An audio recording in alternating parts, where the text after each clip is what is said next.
Tonight, the urgent rescue efforts after a deadly earthquake shook Japan. The powerful quake sending residents running in terror, entire homes crumbling into the ground, major roads cracked open by the force of the tremors, a massive fire triggered near the epicenter, power cut off for hundreds of thousands, plus the first tsunami warning issued in more than a decade, and fears tonight of more aftershocks to come.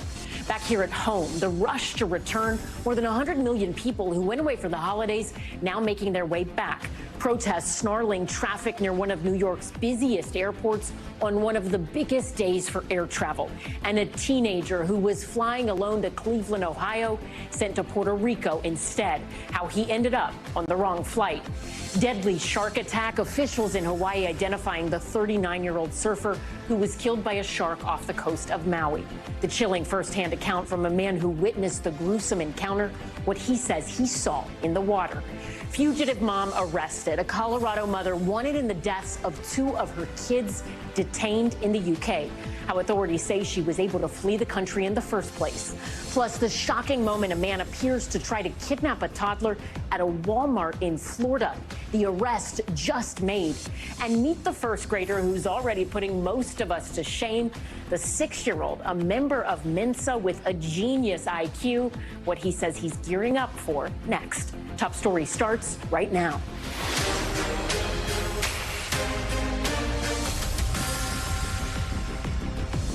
Good evening. I'm Ellison Barber in for Tom Llamas. We begin Top Story tonight with those terrifying moments playing out overseas in Japan and the urgent search for survivors trapped under the rubble. A powerful 7.6 magnitude earthquake rocking western Japan late in the afternoon. This home in Kanazawa City rattling on its foundation. This man clutching onto appliances to stop them from crashing down. Moments of panic inside this train station as commuters run to take cover, items toppling off of shelves all around them, the violent shaking, flattening entire homes. You can see the plumes of smoke rising into the air, at least 4 people killed, and officials fear more could be trapped. Authorities believe the quake triggered this massive fire in Ishikawa, just miles from the epicenter. The force of the shaking cracking roads in two. Millions still on edge with multiple aftershocks reported. A tsunami warning in effect for several hours now, downgraded to an advisory. But residents urged to stay away from the coastline, with authorities warning this is not over yet. NBC News foreign correspondent Megan Fitzgerald leads us off with the latest. This is the moment the dangerous and powerful earthquake struck, rocking this train platform, violently shaking homes. Residents inside grabbing on to whatever they could as the ground beneath them shook. At this store, people fled as food tumbled from shelves. The quake also sparking this massive fire in Wajima. Tonight, officials say at least 4 people are dead as rescuers search the rubble for more people trapped in their homes and under buildings. The magnitude 7.6 quake, the strongest of several to strike the western region of Japan. Everybody was panicked that time. Wow. Johnny Wu shot this video in Nagano, where he was visiting to snowboard. You can see all the snow from the electric wire goes down, and also from the roof go down. Soon after the earthquake, Japan issued a major tsunami warning, with initial fears that waves could top 16 feet. Nearly 100,000 people told to evacuate and seek higher ground. That warning now downgraded. But officials are urging people to stay away for their own safety. It was the first major tsunami warning since the massive 2011 quake and tsunami that killed nearly 20,000 people. Tonight, the nation now facing the aftermath of another powerful quake. Tens of thousands are without power, and roads in the region are cut off. This woman documenting the damage in her neighborhood. We're in serious trouble, she says. Please, come help us. Megan joins us now from London. Megan, with roads collapsed around the region, how are supplies, humanitarian aid, getting in to the people who need it the most? Well, Ellison, the Prime Minister, who is heading the nation's disaster relief, has deployed the military and says they're using boats to get supplies to those in need. Ellison? Megan Fitzgerald, thank you. We want to turn now to the latest out of the war in the Middle East. Israel pulling thousands of troops out of Gaza tonight as the IDF says they are pacing their resources for a longer war. This coming after the showdown in the Red Sea over the weekend. The U.S. Navy sinking 3 boats with Houthi rebels from Yemen. NBC News foreign correspondent Josh Letterman has the latest. Tonight, the Israeli military says it's pulling thousands of troops out of Gaza for now to pace itself for the long haul. A U.S. official telling NBC News it appears to be the start of the new phase in the war that the Biden administration has been pushing for. But Israeli Prime Minister Benjamin Netanyahu is warning the war is expected to last many more months. That war has been fueling growing tensions between Iran and the West, including in the Red Sea, where over the weekend, Yemen-based Houthis who are backed by Iran tried to hijack a container ship and shot at U.S. Navy helicopters. U.S. forces then sunk 3 Houthi boats, killing everyone on board. Now, Iranian media say Iran has sent in a warship.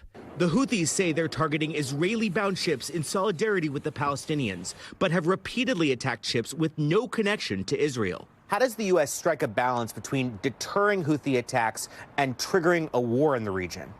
I think this is the point where the diplomacy must lead in all of this so we can keep this war local between Hamas and Israel. And Josh Letterman joins us now from Tel Aviv, Israel. So, Josh, you have some new reporting about an Israeli citizen who was originally thought to have been a hostage inside of Gaza, but now you've learned they were actually killed during the October 7th attacks. What can you tell us? That's right, Allison. His name is Ilan Weiss. He was 56 years old. He had been part of his kibbutz's emergency response team on October 7th, was missing since about 7:15 in the morning. They thought he might be a hostage in the Gaza Strip where his wife and daughter had been taken. But now authorities here say they have determined he actually was killed on October 7th. His wife and daughter, by the way, were released as part of that earlier hostage release. And Josh, Israel's high court today struck down a key part of Netanyahu's incredibly controversial judicial overhaul, something that we saw massive amounts of protest prior to the terror attack on October 7th. What can you tell us about that? Yeah, this was really the big story in Israel for all of last year until October 7th, Allison. This controversial judicial overhaul that really put Prime Minister Netanyahu's leadership and prime ministership in jeopardy. Now the court is invalidating a key part of that. They say that the court should maintain the ability to throw out laws that are considered unreasonable after they're passed by the Knesset. The big question now is, will this once again ignite these internal tensions and divisions here in Israel over this judicial overhaul, or will the country remain focused squarely on the war? Because just like after 9/11, here in Israel, we really saw a rally around the flag effect after October 7th. Those discussions about the judicial overhaul have largely fallen to the back seat. And so the question now is, will this once again become a major issue for the Israeli public? Josh Letterman in Israel, thank you. And as the war rages on, the threat of an expanding conflict continues to loom. For more on this, I want to bring in NBC News military analyst, retired General Barry McCaffrey. General, thank you so much for joining us. Let's start with what happened this weekend. The U.S. does not have boots on the ground in Gaza, but they are involved in this war. When we watch what is happening in the Red Sea, the question is, how much bigger can it get? Is there a real chance that in 2024 the U.S. is once again at war in the Middle East? Well, clearly the Biden administration has a major focus on trying to prevent escalation of the war. Secretary Blinken's been focused on this from the start, but the danger is enormous.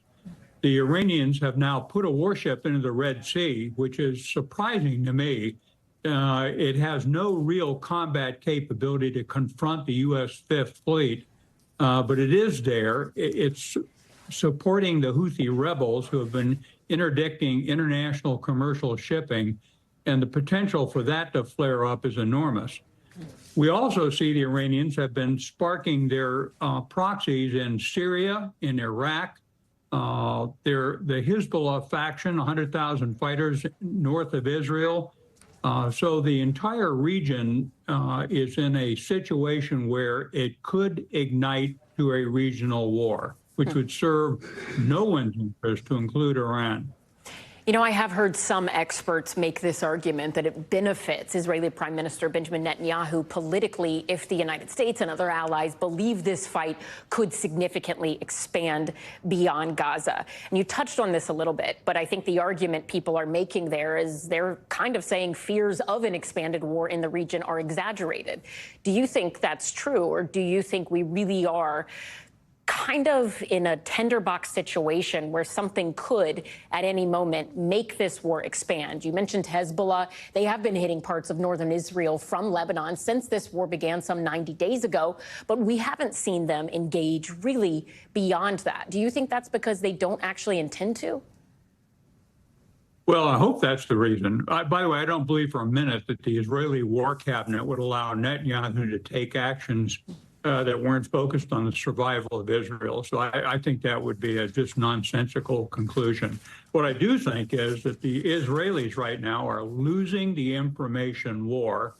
Economically, they're starting to stagger under the burden of 220,000 reservists that have been called up and are no longer in the workforce. They're maintaining the better part of 3 divisions to deter Hezbollah in the north. And then finally, their agricultural system lost, 250,000 Israelis had to get pulled out of the Israel bordering the Gaza Strip, and also settlements up in the north near the Golan Heights. So Israel, I think, is coming to a conclusion that probably within a few weeks, they're going to be forced to agree to some ceasefire. They're not going to get back the 129 hostages that remain hopefully alive under Hamas control by ground combat. So a ceasefire, I hope, is in the offing. We're seeing humanitarian aid now about to come in from Cyprus. The Israelis have agreed to lift their 16-year blockade. So it may be we're in the last phases of intense combat between Israel and Hamas. Netanyahu canceled a war cabinet meeting just last week. It was a meeting where they were expected to discuss plans for Gaza the day after. And from the Israeli perspective, they mean the day after they have achieved their declared military goals here, which include returning the hostages, securing Israel's borders, and fully ridding the Gaza Strip of Hamas so that group has no military or political power. Is post-war Israeli occupation of Gaza inevitable? And how risky is it when a country at war doesn't have a concrete plan for the day after? Well, I don't think Israel has the political heft to create a coalition or an international security force to govern Gaza and potentially the West Bank. That's going to fall to the regional major Arab states, the Egyptians, the Saudis, Jordanians, and others. The United States will probably be the spark plug to provide the leadership to bring that together. But without some new institution taking over security and reconstruction in Gaza, you would have Israel on the ground sitting on a continuing bitter insurgency. And so it's just not going to work. I think the danger is no one will show up and the IDF will remain in Gaza for another months or years. Not a good outcome. All right, General Barry McCaffrey, thank you. We appreciate your time and insights. With the holiday season now coming to a close, Americans are packing their bags and heading home after what AAA called the busiest holiday travel season ever at U.S. airports. We want to jump right over to NBC News correspondent Emily Ikeda, who joins us now from Newark Airport. So, Emily, take us through the numbers of this year's travel rush. How significant are we talking? Hey there, Ellison. Well, you think about it, more than 115 million people traveled for the holiday, according to AAA, and now many of them are trying to get home. Today is expected to be one of the busiest days for airports. We saw a massive crowd just clear out from here at Newark a matter of minutes ago. Looking at the numbers from TSA, they've screened more than 2.6 million people on 7 out of the 10 days surrounding the Christmas time. To put that number in perspective, that is more than the traffic that was ever reached throughout the same period in in 2019. So we're talking before the pandemic. So a massive rush, especially in the skies. The FAA says despite the surge, still 2023 saw the lowest flight cancellation rate in the past 5 years. Certainly welcomed improvement from the flightmare that we saw last Christmas, Ellison. Yeah, Emily, I mean, is there any concern that delays and cancellations could get worse? I mean, as you said, New Year's Day, it is expected to be the busiest travel days. Should people still be bracing for a possibility of delays?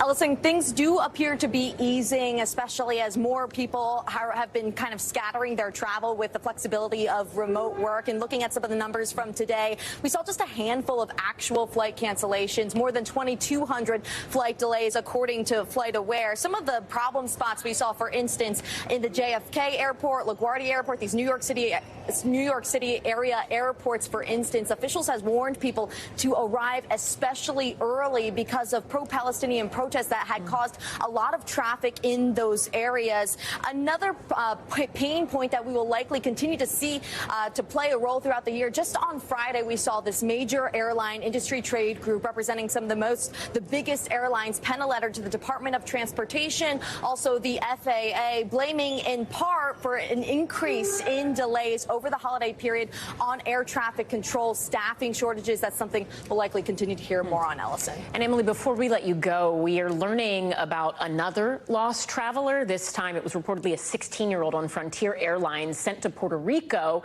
instead of his intended destination of Cleveland, Ohio. What happened there? Yeah, you can imagine the stress and the chaos for that family of the 16-year-old. We heard from the parent of the 16-year-old who says that he arrived to the airport early. He was set to fly from Florida to Cleveland, but he mistakenly boarded the wrong flight. The family says that they never actually scanned his ticket, which allowed him to get on the plane, and he landed in Puerto Rico instead, leading to so much stress and chaos for a number of hours. Frontier Airlines says it did apologize to the family, and they did get the 16-year-old to his desired destination the next day. But as you can imagine, just a lot of stress for that family, knowing that their kid actually left the country for a short period of time, Ellison. Yeah, no kidding. Emily Aketa in Newark, New Jersey. Thank you.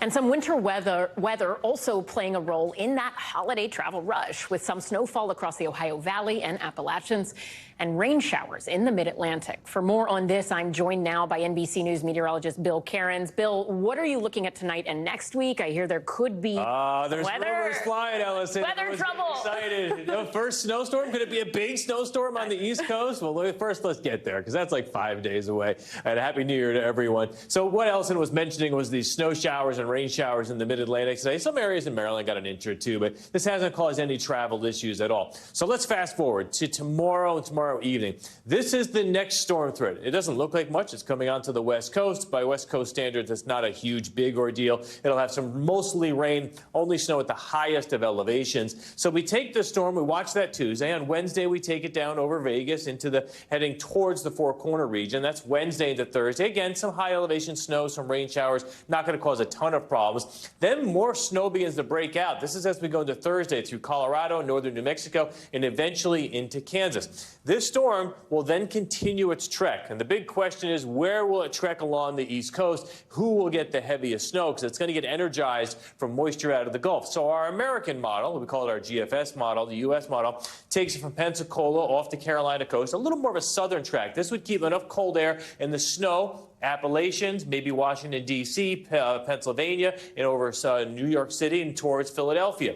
The European computer model is similar, but as you'd expect 5 days away, it's slightly different, a little bit more to the north, which would bring more snow to Boston, Albany, Hartford, northern portions, and maybe snow to rain mix areas like I-95 from D.C. to New York. So we got a bunch of days to watch this, but the bottom line is that for the first time, like all winter long, we've got a big snow forecast. So if we combine those two models, this is who has the possibility of snow over the next 7 days. And for the first time in all winter, it's a huge chunk of the country. And Ellison, it does appear someone on the East Coast is going to get a big snowstorm Saturday into Sunday. We will figure out exactly who that's going to be in the days ahead. All right, Bill Cairns, thank you. Moving down to the southern border now, where illegal crossings reached an all-time high. Texas Governor Greg Abbott and President Biden clashing over immigration policies, casting blame on one another for the surge of migrants. NBC News correspondent George Solis has those details. Tonight, after weeks of scenes like this at the southern border, NBC News has learned December marked a record all-time high in crossings. Some 300,000 undocumented migrants crossing the border, according to DHS officials. It comes as more migrants arrive daily in already overwhelmed cities, by plane near Chicago, and by bus this morning in New Jersey, sent by Texas Governor Greg Abbott. It's a type of chaos that this governor is committed to administering. Local officials say sending the migrants to New Jersey is an attempt to sidestep New York City's new rules regulating arrivals of buses of migrants. This is not stopping people from coming, but about ensuring the safety of migrants. This, as a battle over immigration policy is brewing between Governor Abbott and the Biden administration. The Department of Justice threatening to sue Texas if it implements a controversial measure that would allow state and local authorities to arrest, jail, and prosecute migrants suspected of entering the U.S. illegally. Abbott says the Biden administration is refusing to enforce immigration laws, and Biden border policies are encouraging the migrant surge. Here in New York, many migrants end up at the Roosevelt Hotel, one of the many taxpayer-funded migrant shelters. Jose Echeverria from Venezuela has lived here for 6 months, telling me he's illegally selling coffee on the street, but with good reason. He says he's not just going to sit around and wait for a handout. He's going to sit here and work to provide for his family.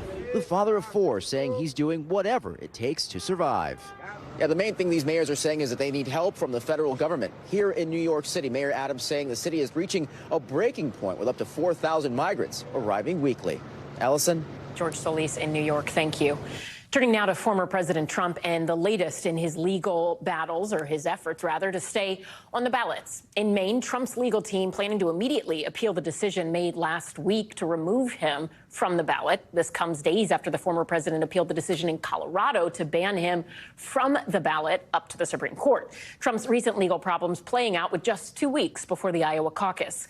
Let's bring in our panel. Julia Manchester, she is the political reporter for The Hill, and NBC News legal analyst Danny Savallo. So, Danny, let's start with the legal items here. The latest ruling in Maine. What are the next legal steps in this case? The decision in Maine was an administrative one by Maine's Secretary of State. The next step for appeal would be to take it to the Maine courts. Now, contrast that with Colorado, where a similar decision was reached, but by the Colorado Supreme Court. The case is in the judicial branch. And I say that because a lot of folks are framing this as, oh, well, will the Supreme Court just take this up? Yeah. And I'm not so sure it's as simple as that, as just taking those two issues. Is Trump an insurrectionist, and is he an officer within the meaning of Section 3 of the 14th Amendment? Oh, would that it were that simple. It is not, Ellison. For example, is this even justiciable by the courts? Because if this is something that really is commended to the executive branch or the legislative branch, then Colorado may have been wrong simply because it was decided by a court, and Maine may have gotten it right because it was not. So even that little distinction there may make the two cases different. Plus, they're interpreting each state's own laws. So how can you say they're even that similar for the court to take up en masse? Interesting. Okay, so Julia, all of this, it is coming as the 2024 GOP primary season is really getting started in full force, right? In Iowa, Trump is more than 30 points ahead of Florida Governor Ron DeSantis, who is in second place.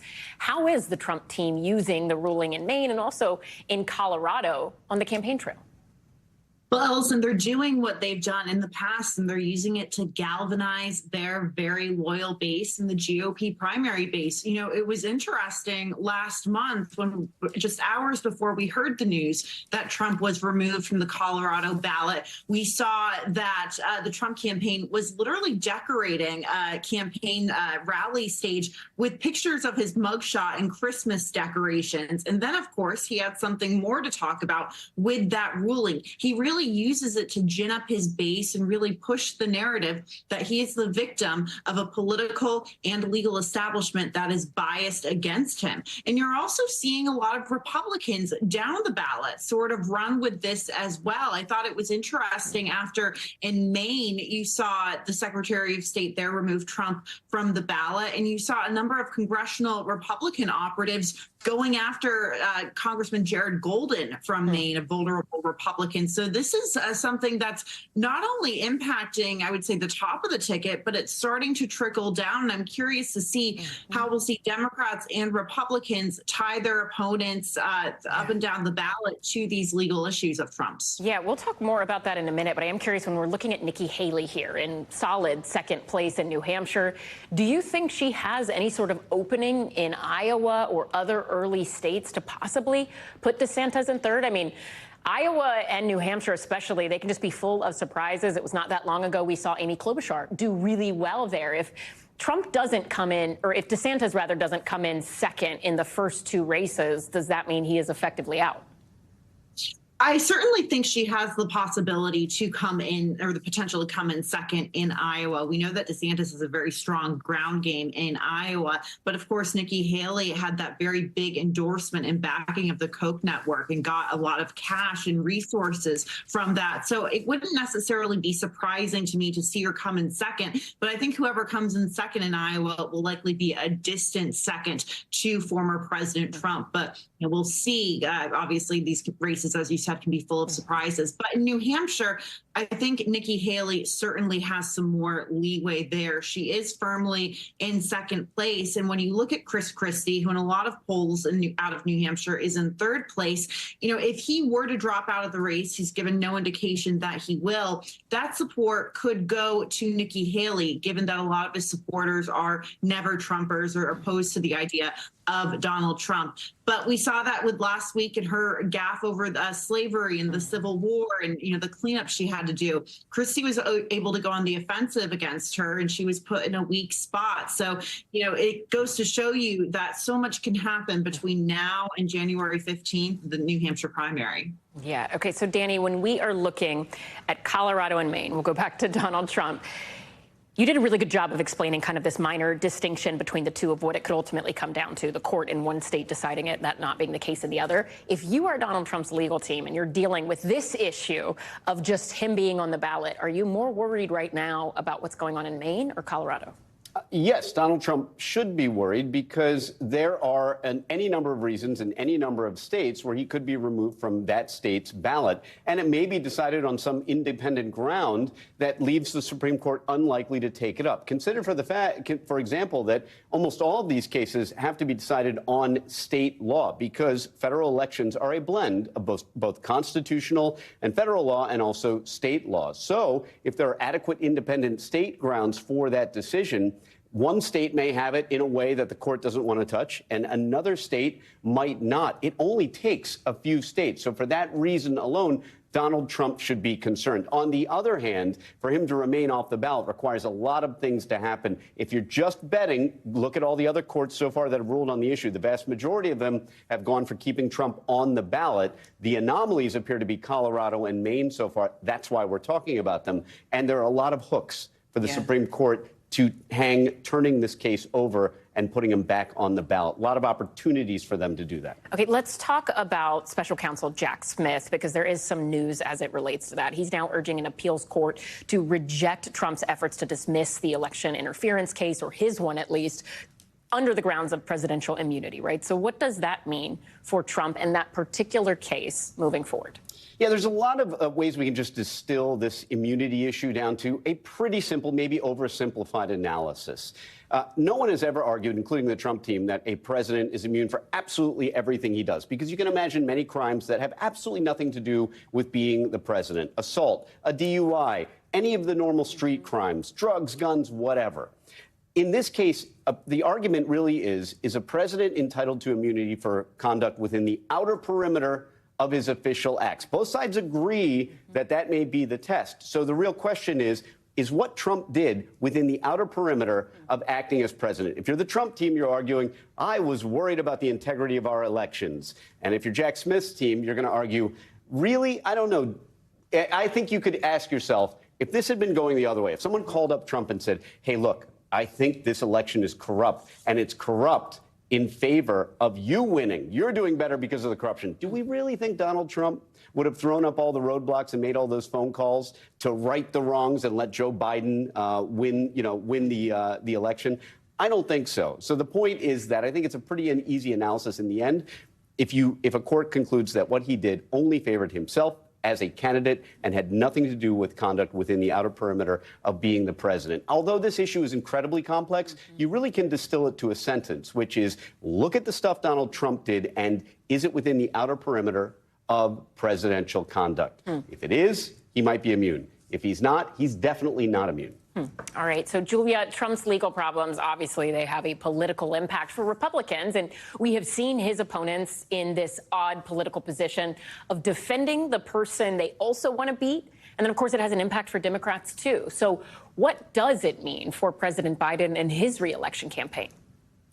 Yeah, it's really unclear right now because we see that these legal issues in a political sense have in a way benefited former President Trump. It's forced his opponents in the GOP primary field to have to talk about it and answer to it instead of talking about their own campaigns. So that gives Trump more attention. But in terms of President Biden, I think a lot of this will hinge on his own strategy. If he continues to focus on issues like the economy, like healthcare, abortion, for example, issues that play well with Democrats and kitchen table issues, that would definitely help President Biden in sort of drawing a contrast between himself, an incumbent president focused on the issues, and former President Trump, someone who seems to have chaos following him wherever he goes. Now, of course, a lot of this will depend on, if the economy does in fact get better. There seem to be indicators that it is improving. That's good for Biden. But, I think voters looking at this probably view a lot of Trump's legal issues with fatigue and kind of chaos and not wanting to, move along with this. So a lot of this depends on, external factors as well. All right, Julia Manchester and Danny Savalos, thank you both. We appreciate it. Still ahead tonight, a fugitive mom tracked down in the UK. The Colorado mother wanted in the murders of 2 of her children. The question tonight, how did she manage to slip out of the country? Plus, a major update in the mysterious disappearance of a Florida woman last spotted in 2011. The discovery just made along a highway near Disney World. And new details emerging about a deadly shark attack in Hawaii. What we're learning about the victim and what one eyewitness says they saw as he tried to call for help. Stay with us.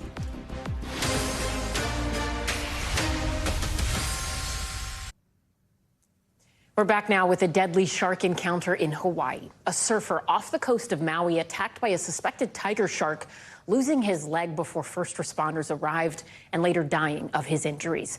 NBC News correspondent Liz Kreutz has the chilling details from a witness who called for help. It's a New Year tragedy in paradise, a deadly shark attack in the waters off the Hawaiian island of Maui. The shark just started biting him and pulled him down. On New Year's Eve, officials confirming the death of 39-year-old surfer Jason Carter, who they say died after a suspected tiger shark dragged him under the water Saturday morning at Maui's Paia Bay. Ikaya Kapisi, a witness nearby, saying the shark was as big as a Tacoma truck. The dorsal fin was almost as big as his body. The height of it was almost as high as his head sitting on the board. First responders used jet skis to pull Carter from the water, attempting life-saving measures once they reached shore before transporting him to a local medical center. Carter later dying of his injuries. It was hard to hear him screaming when I was paddling in, his screaming. County officials closing 2 nearby beaches in the wake of the attack. The 8th shark encounter recorded in Hawaii last year, but the first that turned deadly. Across the Pacific in Australia, a snorkeler capturing this harrowing footage in early December, coming face to face with the ocean's most fearsome predator. His friend coming to his aid. In the first seconds, it was really panic for me. After that, I tried to think, to thought what I have to do, and I tried just my best to save him. That victim losing part of his right leg, but escaping with his life. But just days ago, a much different outcome. A 15-year-old surfer killed by a great white, marking Australia's third deadly shark encounter in recent months. Back in Maui, the weekend's attack now leaving another family mourning. Oh, I'm just trying to pray for his family, and it's just a tough thing to see. This isn't the first shark attack recorded at Maui's Paia Bay. A 51-year-old French tourist was bitten there back in 2022, losing her left arm and part of her right hand. Thankfully, though, she managed to survive. Ellison. Liz Kreutz, thank you. Turning overseas now, where an American mother is behind bars in the UK after being on the run for days. Police say the Colorado woman killed 2 of her children and injured a third. The murders coming after a long and contentious divorce battle. NBC News correspondent Adrian Broaddus has more.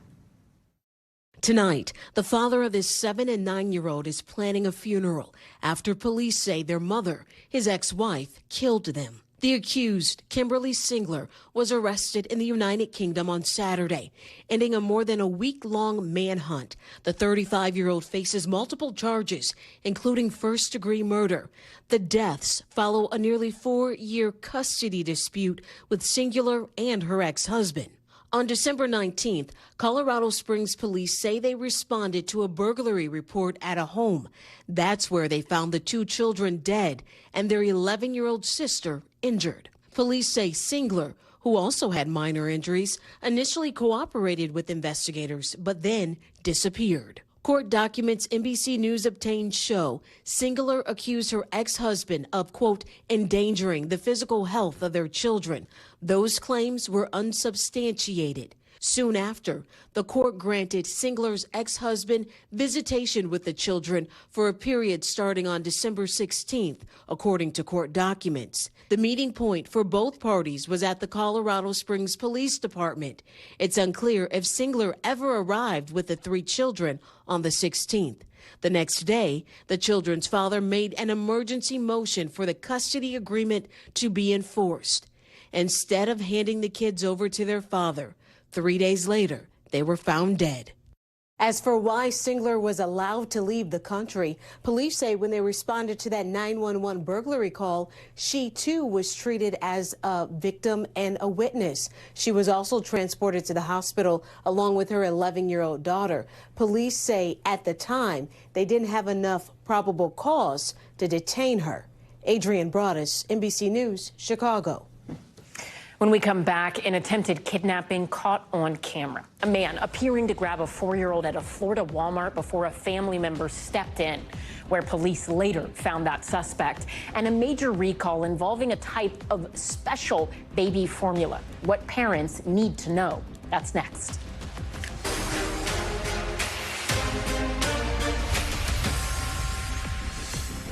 Back now with Top Stories news feed, and we begin with a dangerous police chase just blocks from the New Year's Eve celebration right here in New York City. At least 10 people, including 3 officers, were injured when a black sedan crashed into the sidewalk just after 1 a.m. One woman pinned under a food truck. She is expected to be okay. Police say they were responding to reports of a, quote, disturbance in the car when the driver attempted to flee. Charges are now pending. A major break in a missing persons case near Orlando. A civilian dive team discovering a submerged van with human remains inside in a pond just off the highway near Disney World. Tonight, the family of Sandra Lemire, who disappeared after going on a date back in 2011, says the vehicle belonged to her and they believe the remains found inside are Sandra's. Police say further testing is needed to confirm. A Florida man has been charged with attempted kidnapping after trying to snatch a toddler at a Walmart. Police say this surveillance video shows the moment Pablo Hernandez tried to take a 4-year-old boy by the hand and lead him away from his parents inside a Lee County Walmart. Luckily, a family member was there and intervened. Police were able to arrest Hernandez at his home within the hour. He has not yet entered a plea. And a warning tonight for parents of infants. The FDA reporting a voluntary recall of Nutramidgen brand formula powder due to a possible bacterial contamination that they say can cause life-threatening infections, including meningitis. The recall covers 12 and 19-ounce cans of the product designed for babies with dairy allergies. More information is available on the FDA's website. Next tonight, the alarming increase in respiratory illnesses nationwide. The CDC reporting at least 30 states are seeing high or very high numbers of respiratory illness that includes fever, plus a cough or sore throat. And hospitalizations related to COVID are up by almost 17%. Let's bring in NBC News medical contributor Dr. Kavita Patel. So, Dr. Patel, these numbers, they seem to just keep growing. Can we only expect them to rise as the last few weeks of holiday gatherings, people being around each other, finish? And how much higher do you think these numbers could actually get? Yeah, Ellison, we're starting to see what we would call exponential growth. To your point, all the recent gatherings and all the travel that's happening literally as we speak for people trying to get home and then all the people trying to get to work. Those are just incredible opportunities to spread any of these viruses. And you've mentioned not just COVID, it's everything that you and I probably know between us, a dozen people that are battling one of these illnesses, and that's only going to rise. We should see that come down, but it'll take several weeks. And then remember, hospitalizations and unfortunately death can take several weeks even after that. So we're in for a bit of a rocky January. You know, Dr. Patel, obviously vaccinations are important in preventing these illnesses from spreading rapidly. We can talk about herd immunity. We can talk about the fact that people are less likely to get this at all if they've been vaccinated. But when we look at vaccination numbers, and we have some of them on our screen here, they're pretty low.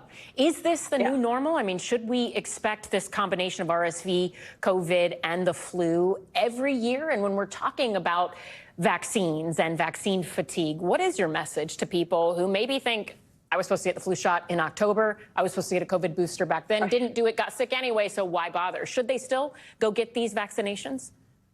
Yeah, and I try to tell people that these vaccines don't necessarily prevent you from ever getting the illness. What they do is they handle the things that I worry about, Ellison, which is making you sick enough to go to the hospital and then dying. And I think that that's, you know, we think of that as like, oh, that's older people, that's sicker people. Ellison, we've got babies that are very healthy that get RSV, something that we do have an immune kind of recommendation for, kind of a vaccine type of medicine, and we could give that to people. So those low numbers all across the board, COVID, flu, RSV, I do hope with education they come up. I think on COVID, people are just tired and they do feel like, even if I get the vaccine and I get it, it's still miserable. And I think we're getting more and more data that shows that, especially with this variant going around the world, JN1, that our current booster really does cover us and protects us from getting into the hospital. And then don't forget the treatments out there. So there's vaccines and then there's treatments. And we do have treatments for COVID, for the flu, and then in some cases RSV. So don't feel defeated. Make sure you get the information. And specifically when we're talking about RSV and that vaccine, it was such big news that it became available. It is recommended for people who are over the age of 60, pregnant women, and also young children.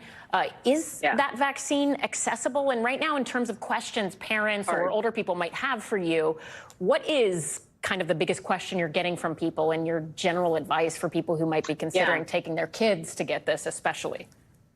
Yeah, and my own kids included. So for the younger kids, 8 months and under, it's an antibody. So think of it, if you remember the monoclonal antibodies we talked about during COVID, it's like a type of immunity, but it's not technically a vaccine. That's usually in a pediatrician's office. And the good news here, Ellison, is that once your baby gets that, they have, and it's not immediate, but they get protection pretty darn quickly within days. And then for over the age of 60, it's a traditional vaccine. That can take a while, like 10 to 14 days to kind of kick in. But I will tell you, Ellison, we can prevent hundreds of thousands of deaths and hospitalizations with those vaccines. What I tell parents who are very nervous about, you know, this is new, doctor, is this something I would do? I tell them about kind of the data that went into this. It wasn't just 1 year of RSV data. This is decades of trying to do something against RSV. And then I tell them I do this for my own family, including myself. So I think that these are the only ways that we can kind of debunk it. It's person by person. And I do have, I will say this, that everybody asks me, can I get all of these things at the same time? If you're older, we're trying to space the flu and COVID vaccines. But if you're a young, healthy child or baby or an adult or a teenager, you can get them all. I now tell people get them all in one arm, so that you have one good arm, because you might be sore for a while. But it is safe to get multiple vaccines at the same time. I did the flu and COVID last year. Both arms, same arm. I was all right, and I was glad I did it. Dr. Kavita Patel, thank you so much. We appreciate it. Thank you. Coming up next, an Olympian killed overseas. An elite runner found stabbed to death in his brother's car. The arrest just made in that case. And the dramatic rescue in Scotland. A crew racing to find a climber who got separated from his party in the middle of a blizzard. How they got him to safety. Stay with us. Now to top stories, Global Watch, and we begin with two arrests late today after Ugandan Olympian was killed. Kenyan police say runner Benjamin Kiplagat was found dead in his brother's car in the town of Eldoret on New Year's Eve with stab wounds in his neck and chest. Authorities say two suspects were arrested today. The motive believed to be robbery as the athlete's money and cell phone were taken. Kiplagat competed for Uganda 3 times at the Olympics and specialized in long-distance running. And rescue teams braving a blizzard to save a stranded climber in Scotland. Authorities in the Cairngorms National Park say the climber was separated from their team around 5:30 p.m. on Saturday as conditions deteriorated. First responders battling whipping winds and sub-zero temperatures to pull that climber to safety. That climber now recovering and expected to be okay. With the war in Gaza sowing divide across the world, an unlikely duo is bringing people together to bridge the gap. 2 tour guides, one Palestinian, one Israeli, sitting down with NBC News correspondent Marissa Parra to discuss their journey to find common ground and how they're trying to share it with others. Chocolate hummus is a cultural insult to everybody. Cooking dinner together in this Harlem apartment is not where Kobe Skolnick You have olive oil, right? or Aziz Abusara thought they would be. But after 13 years, they're pros at working side by side. But then we moved it. No, keep it here. Just move this. Kobe was born to a Jewish Orthodox family in Israel, and Aziz to a Palestinian family in Jerusalem. Together, they became a dynamic duo, leading tours to see their homelands.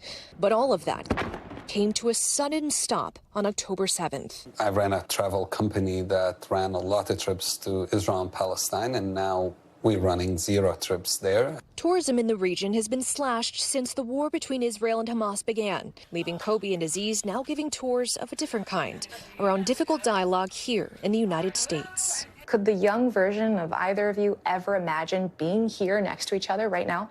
Not a chance. No, Palestinians, for me, I didn't have empathy. I didn't even can look at them. I grew up with the Palestinian narrative, which, Israel, every Israeli, and even every Jew in the world wants to displace all of us. There's only us versus them. Today, they're taking that history to discussion events of all kinds. And this night, it's a dinner party. Today, we'll try to say, okay, you're mad. For instance, it's so much pain. What do you want the other side to tell you? So first, welcome everybody again.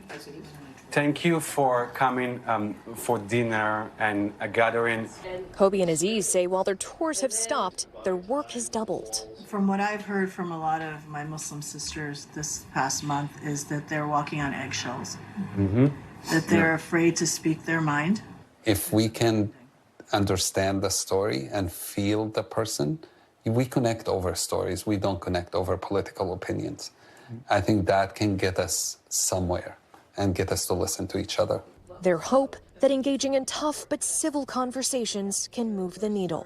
We can still sit together and say we don't see each other as enemy. We're not on the opposite side. What would success look like for you? Thousands of young people having the courage to talk to the other side in a way that changes the perspectives. Marissa Parra, NBC News, New York.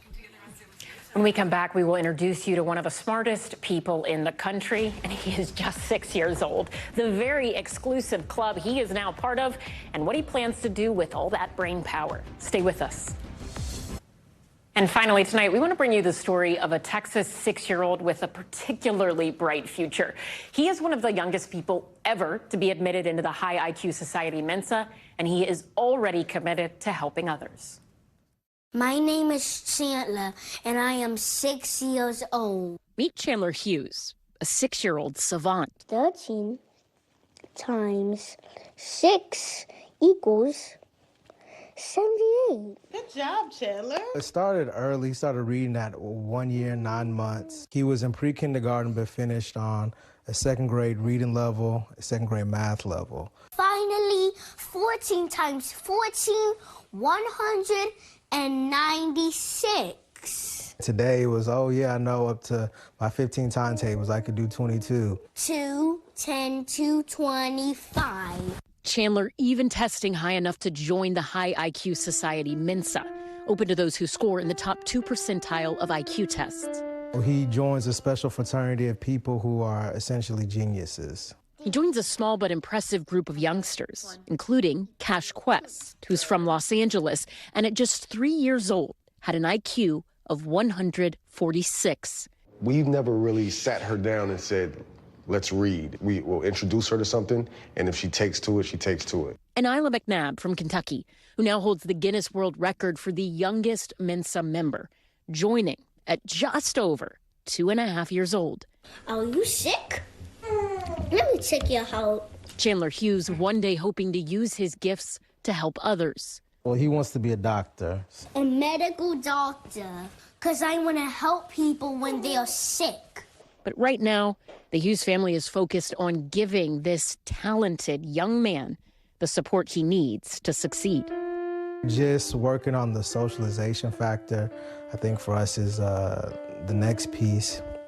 He's in a great environment where his teachers, his peers all support him. Just seeing how we can take this and increase literacy and math rates in our community and for him to continue to succeed in life. Thank you so much for watching Top Story. For Tom Llamas, I'm Ellison Barber in New York. Stay right there. More News Now is on the way. Thanks for watching. Stay updated about breaking news and top stories on the NBC News app or follow us on social media.